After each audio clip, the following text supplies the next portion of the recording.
Kung normal lang yung ano mo, pagkain mo, pag-inom ng tubig, pagdumi mo, pag-ihi. Pinagustan pala eh, di niya rin maggamot pala eh. Oo, kasama yun. Oo, tamrin kahit ka. Diyan, di niya rin magbesta nga. Akong pala nin. Oo. Kasi nga diyan ko, kaya diyan no. Kurang. Pero tingnan mo yung sarili mo na magdumi ka. Oo.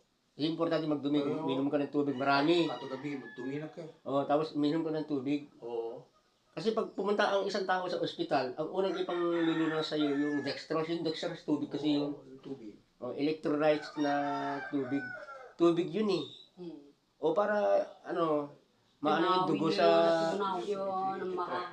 para yung dugo mo mag-circulate. Oo.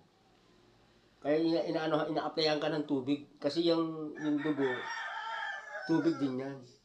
Yung dugo. Kaya nga sinusuksok ng doktor yung mga nag-a-assist sa'yo na nurse na yung karayon, hinahanap nila yung ugat mo, doon mo nila i-connect yung dextrose. Oo. Kasi nga papadaluyan nila ng tubig. Kasi yung tubig, yung pinakadugo yan eh. Kaya nga mag-iinom ka ng tubig. Sana na kaenong ginagaan gano'n. Oo, mag-iinom lamang. Yan ang nangyari kay Luning. Kung tama lang yung kay Luning, hanggang ngayon, gusto niya pa sana mabuhay din yun. Kaya lang, imbes na masusolusyonan yung problema niya ng panahon na yun, wala lalong gumagrabe kasi wala nakaalam dun sa wala man lang nakatulong sa kanya. Sa mga anak niya. O sa mga sistema na nangyayari sa kanya, walang yan namatay ng tuluyan. Ako naman, wala na rin ako alam dyan. Oo, kasi ayaw naman ni Junior pagkagalit ko naman mo yan. Matanda na kami, baka mami kami daw kulak nga. Yung masa Dalawa na. Lumalayo, problema. Sa Panginoon na. Pero ngayon, na yan, tuloy-tuloy yan, gagaling yan. Kaya unin na yung Panginoon. Dahil sa naiintindihan mo yung sinasabi sa'yo, magdumi ka, kumain ka, minum ka.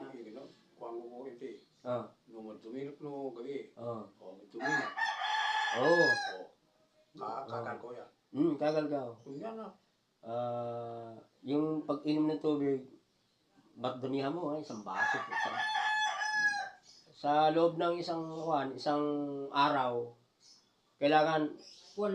mga 8 o mahigit. Yo, kayo mo ko ay. Kung patangal ko no, tanganay minon nyo pang ko ay.